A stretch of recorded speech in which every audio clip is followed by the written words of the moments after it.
दोस्तों, हिंदू धर्म ग्रंथों में इस बात का उल्लेख है कि कैलाश पर्वत पर भगवान शिव आज भी निवास करते हैं। हिंदू धर्म के देवी देवता सिर्फ पौराणिक कथाओं के पात्र नहीं थे, बल्कि वे ऐसी शक्तियां थे जो पृथ्वी पर अलग अलग रूप में अलग अलग जगह पर मौजूद थे, और उनमें से कई शक्तियां तो आज भी हमारे बीच मौजूद हैं। बस वह किसी को नजर नहीं आती। लेकिन इस धरती पर आज भी एक ऐसी जगह है जो पूरी तरह से विज्ञान को चुनौती दे रही है। जी हाँ मित्रों, हम बात कर रहे हैं इस धरती का सबसे रहस्यमयी पर्वत कैलाश पर्वत की, जहाँ स्वयं भगवान शिव के मौजूद होने का एहसास आज भी होता रहता है। इस जन्म में भगवान शिव का दर्शन हो या ना हो, लेकिन उनके निवास स्थान का दर्शन मनुष्य के भाग में जरूर लिखा है। दुनिया की सारी अलौकिक शक्तियों का जन्म इस कैलाश पर्वत से ही शुरू होता है। हिमालय की गोद में बसा यह पर्वत भले ही दुनिया का सबसे ऊंचा पर्वत ना हो, लेकिन इसकी भव्यता इसकी ऊंचाई से नहीं बल्कि इसके आकार में है। शिवलिंग के आकार का यह पर्वत स्वयं में ही एक मंदिर है। इस पर्वत की महानता इसी बात से हो जाती है कि आज तक कोई भी मनुष्य इस पर नहीं चढ़ पाया है, और जिसने भी इस पर्वत पर चढ़ने का दुस्साहस किया है उसे मृत्यु ही प्राप्त हुई है। जब बर्फ से ढके इस पर्वत पर सूर्य की किरणें पड़ती हैं, तब यह पर्वत सोने की तरह चमक उठता है।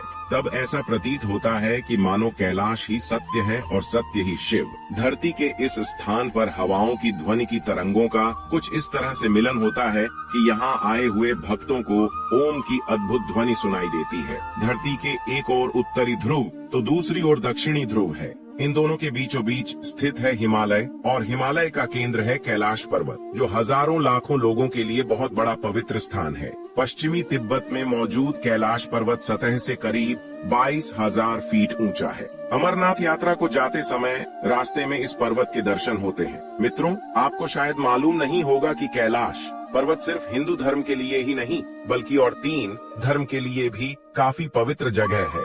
यह पर्वत दुनिया के 4 प्रमुख धर्म को जोड़े रखता है: हिंदू इज्मा, बुद्धि इज्मा, जैन इज्मा और दाव इज्मा। इन चारों धर्मों में कैलाश पर्वत का महत्व भगवान शिव का अलौकिक शक्ति के रूप में देखा जाता है। और मित्रों, हाल ही में वैज्ञानिकों द्वारा कैलाश पर्वत को इस धरती का केंद्र यानी एक्सिस माना गया है। इस पर्वत पर दिशा सूचक यानी कि कंपास भी काम करना बंद कर देता है। बहुत से लोगों और शोधकर्ताओं द्वारा बताया गया है कि कैलाश पर्वत पर ही चारों दिशाओं का मिलन होता है।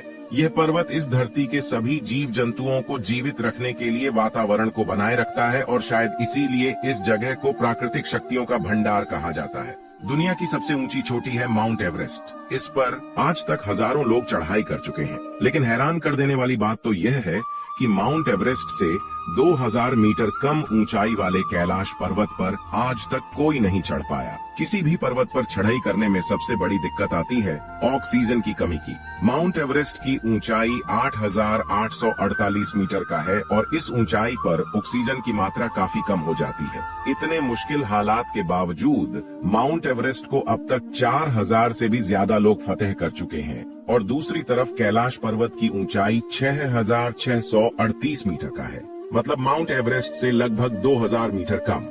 इसके बावजूद आज तक कोई भी इसके शिखर पर नहीं पहुंच पाया, क्योंकि माउंट एवरेस्ट के मुताबिक बेहतर ऑक्सीजन लेवल होने के बावजूद लोग इस पर नहीं चढ़ पाते। कैलाश पर्वत पर चढ़ाई करते समय एक खास सीमा के बाद ऐसी घटनाएं होने लगती हैं कि मानव यह पर्वत हमें वापस जाने की चेतावनी दे रहा हो। ठंड अचानक बढ़ जाती है, मौसम भी बदलने लगता है। ऐसे में जिसने भी इस चेतावनी को अनसुना किया वह इस पर्वत से वापस नहीं लौटा। हिंदू धर्म की मान्यताओं के अनुसार कैलाश पर्वत को भगवान शिव का घर माना जाता है, और बगैर उनके आज्ञा के कोई उनके स्थान पर आ जाए ऐसा होने नहीं देंगे। यानी कि कैलाश पर्वत पर चढ़ाई करना असंभव है। परंतु तिब्बत के लोगों का कहना है कि 11वीं सदी में तिब्बत बौद्ध योगी मीर रब्बानी इस पर्वत पर चढ़ाई की थी, और वह सफल भी रहे।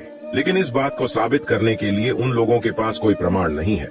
कैलाश पर्वत के बारे में तिब्बत मंदिरों के धर्मगुरु बताते हैं कि कैलाश पर्वत के चारों ओर एक अलौकिक शक्ति का प्रवाह होता है। कहा जाता है कि आज भी कुछ तपस्वी इन शक्तियों के माध्यम से आध्यात्मिक गुरुओं के साथ संपर्क करते हैं। इस कैलाश पर्वत से जुड़ी काफी दंत कथाएं भी प्रचलित हैं।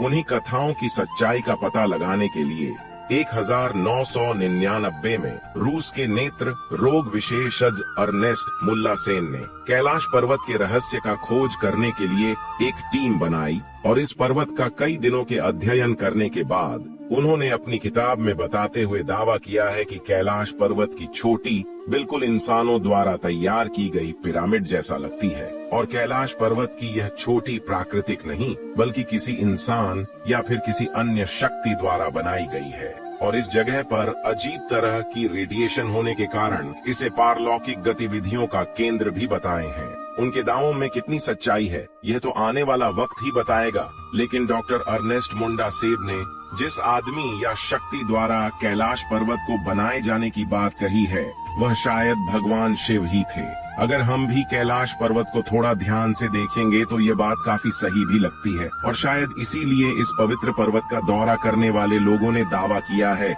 कि वहाँ समय काफी तेजी से गुजरता है। नाखून और बालों की वृद्धि जो सामान्य परिस्थितियों में लगभग 2 सप्ताह में होती है वह यहाँ केवल 24 घंटों में हो जाती है और इन पहाड़ों के बीच की हवा तेजी से उम्र बढ़ाने की प्रक्रिया में मदद करती है। ऐसे ही जब रसिया के एक पर्वतारोही सरजी श्रेष्ठ या कोडवानी जब कैलाश पर्वत के बिल्कुल करीब पहुंच गए तो उनका दिल बहुत तेजी से धड़कने लगा और उन्हें अचानक कमजोरी महसूस होने लगी, जिसके बाद उन्हें ख्याल आने लगा कि उन्हें यहाँ नहीं रुकना चाहिए। इसके बाद जैसे ही वे नीचे आते गए उनका स्वास्थ्य ठीक होता गया और 2001 में आखिरी बार स्पेनिश टीम के लोगों ने इस पर्वत पर चढ़ने की कोशिश की थी।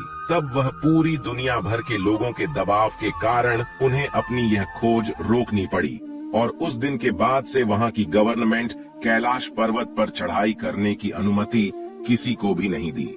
कैलाश पर्वत के आकार और रहस्य को लेकर अक्सर बहुत सी बातें होती रहती हैं, लेकिन मित्रों कुछ प्रश्नों के उत्तर इंसानों की बुद्धि से परे होते हैं। ऐसे में तो एक बात साफ नजर आती है कि हिमालय के पर्वतों के बीच शिवलिंग के आकार का पर्वत ही कैलाश पर्वत है और इस कैलाश पर्वत को एक एंगल से देखने पर शिव जी का मुख जैसा दिखाई देता है।